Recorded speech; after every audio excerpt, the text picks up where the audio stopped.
Ahoj, ja som Dominik, v EKI pôsobím tiež ako QA. Som tu niečo málo cez rok a dnes vám poviem o tom, ako dostať tabuľkový chaos nejak pod kontrolu, aby to bolo prehľadné a pekné na používanie.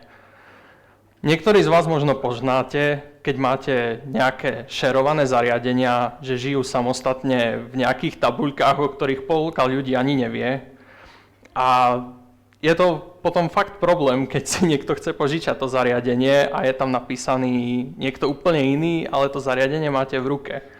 Presne tento problém sme mali aj my. Zariadenia boli zapísané len v tabuľke, ako vravím, polovica ľudí o tom ani nevedela, takže sa to tam zapisovalo docela raritne.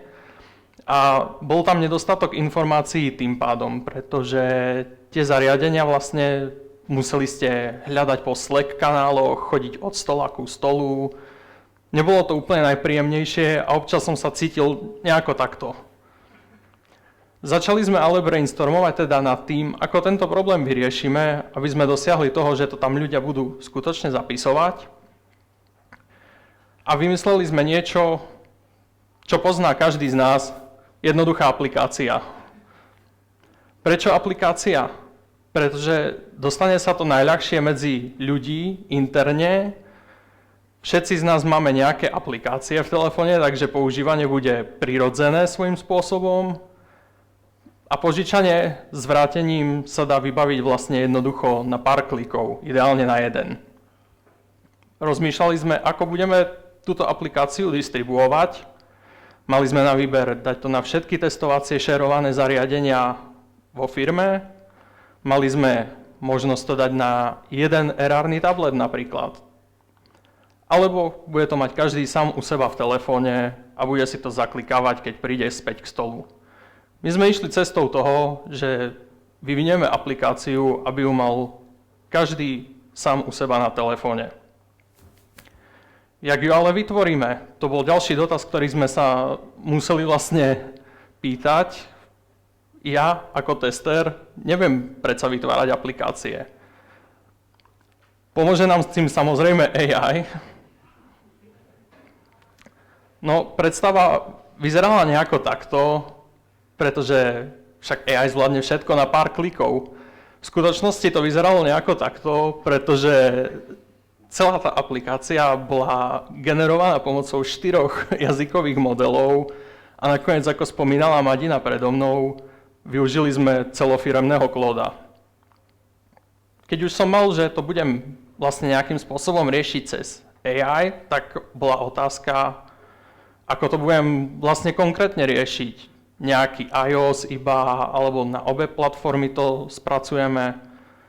Ako frontendové riešenie tým pádom sme zvolili React Native, pretože to obsiahne vlastne obe tieto platformy, jak Android, tak iOS, a dá sa to jednoducho prototypovať.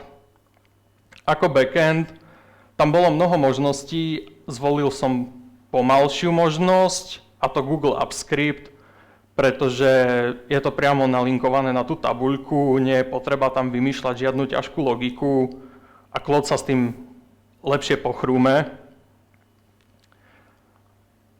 Takto o nejakú dobu vibe kodenia sme došli vlastne k prvému prototypu a k prvému deployu a tá aplikácia dnes vyzerá zhruba takto. Toto je vlastne home screen, kde je možné ísť do tabuľky, vypožičať si zariadenie, vrátiť ho alebo si zmeniť meno. Takto vyzerá vlastne ten proces vypožičavania. Je možné tam hľadať priamo podľa názvu zariadenia a podľa samostatných filtrov, ak chcete iOS, Android, alebo ak chcete tablet. Je možné prepisovať aj zariadenia, ktoré má u seba niekto požičané, ale tie, ktoré máte už vy, tak vidieť nie je. Na to slúži práve tá druhá tabuľka, vrátiť zariadenie. Možnosti filtrovania sú tam vlastne rovnaké a funguje to takisto, len vidíte zariadenia, ktoré máte vy. To je svojím spôsobom vlastne všetko, čo sa týka tej aplikácie. Ja vám ďakujem takto za pozornosť a ak máte nejaké dotazy, tak môžete teraz.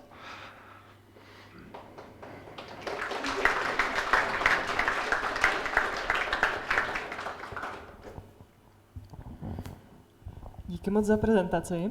A my máme něco podobného ve firmě, ale hodně se nám stává, že to lidi jako ignorujou nebo si na to zapomenou kliknout. Jestli se vám to stává taky a jestli máte nějaký nápady na to, jak řešit tohleto. Tam bohužiaľ si myslím, že to musí stále ostať nejakým spôsobom na tej dôvere do určitej miery, alebo potom ísť nejakým hardwareovým riešením a dávať zámky rôzne na tie skrinky a podobne. Takže úplne to nejde nejak obísť. Ano?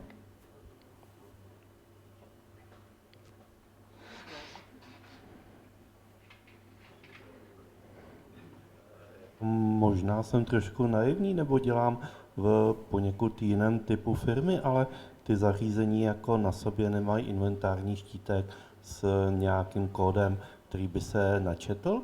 Jako z té apky jsem pochopil, že zadávám jako ručně, co si půjčuju. Jasné, nejaký NFC tag alebo niečo také na sebe nemajú. Samozrejme sú oštítkované, ale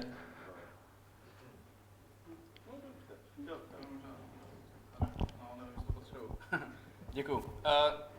Co jsem to chtěl? Jo, my jsme potřebovali najít, kdo to je v té kanceláři.